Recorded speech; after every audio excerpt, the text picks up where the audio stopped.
অনেকের মতে যেদিন আপনি নতুন কিছু শেখা বা চেষ্টা করা বন্ধ করে দেন সেদিনই আপনার বয়স হয়ে গিয়েছে। 90 বছর বয়সেও যদি আপনি নতুন কোনো ভাষা শিখতে পারেন তাহলে বয়স আপনার জন্য কোনো বাধাই থাকলো না। বয়স একটি সংখ্যা মাত্র।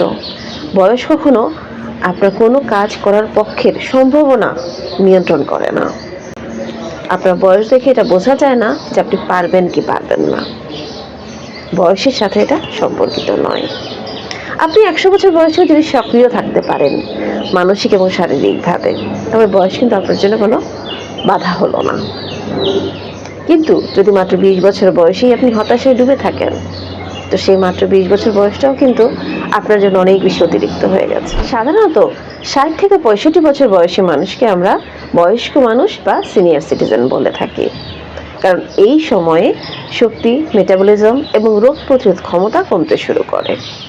কিন্তু ইদানিংকালে স্বাস্থ্য সচেতন মানুষেরা 70 থেকে 80 বছর বয়সেও সক্রিয় থাকতে পারছেন। যেমন 75 বছর বয়সেও কিন্তু ম্যারাথন দৌড়ানো সম্ভব। বয়স একটি সংখ্যা মাত্র। কোনো নতুন কাজ শুরু করার পক্ষে বয়স কখনো আপনার সফলতা বা সম্ভাবনার মাপকাঠি হতে পারে না। আপনি যদি এটা চিন্তা করেন যে আমার বয়স হয়ে গেছে, আমি নতুন কিছু শুরু করতে পারবো না, আপনার ধারণাটাই ভুল। এই ধারণা নিয়ে বসে থাকার আসলে কোনো প্রয়োজন নেই, কারণ প্রত্যেকটা বয়সেই সবসময়ই নতুন কিছু শেখা বা নতুন কিছু অর্জন করার সুযোগ থাকে। তো বয়স নিয়ে যারা অনেক বেশি চিন্তা করেন তাদেরকে আজকে কিছু কারণ বলবো, যেই কারণগুলো নিয়ে আলোচনা করার পর আপনিও এটাই মনে করবেন যে আসলেই বয়স কোনো বাধা নয় কোনো নতুন কাজ শুরু করার পক্ষে। নাম্বার 1, পরিপক্কতা এবং অভিজ্ঞতা।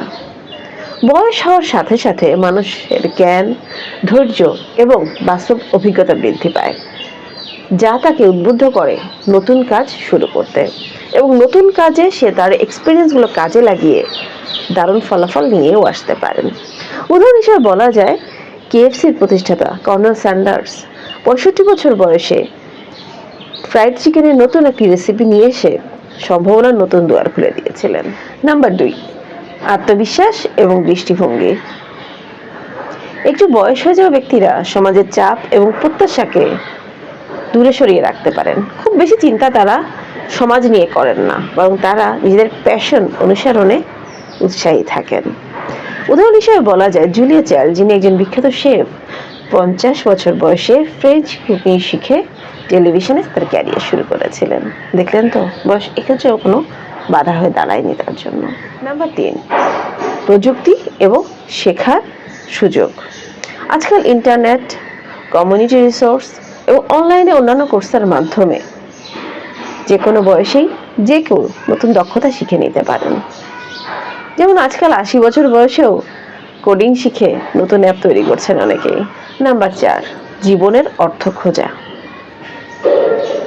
বয়স বাড়ার সাথে সাথে মানুষ জীবনের লক্ষ্য পুনর্বিবেচনা করে এবং অর্থপূর্ণ কাজে আত্মনিয়োগ করতে চায়। এ কারণে দেখা যায় রিটায়ারমেন্টের পরে অনেকেই সামাজিক কাজ বা ক্রিয়েটিভ প্রজেক্ট শুরু করে দেন।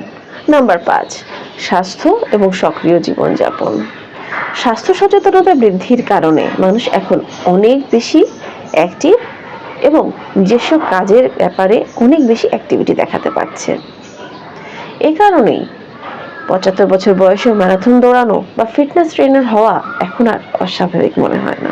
শেষ কথা, বয়স শুধুমাত্রই একটি সংখ্যা। আপনার যদি অধ্যাবসা থাকে, মানসিক প্রস্তুতি থাকে, বয়স আপনার জন্য কোনো বাধাই নয় এবং আপনি যে কোনো বয়সেই নতুন চ্যালেঞ্জ নিতে সক্ষম। কোনো সময়ই কোনো বয়সই আপনার জন্য কখনোই টু লেট হয়ে যায় না নতুন কিছু শুরু করার পক্ষে। আপনি শুরু করতে পারেন যে কোনো সময়েই, শুধু আপনার ইচ্ছা থাকতে হবে, দক্ষতা থাকতে হবে এবং অধ্যাবসায় থাকতে হবে। আর সবচেয়ে বড় যে জিনিসটা থাকতে হবে সেটা হচ্ছে সাহস। নতুন চ্যালেঞ্জ নেওয়ার সাহসটা আপনার ভেতরে থাকতে হবে। You are never too old to set another goal or to dream a new dream.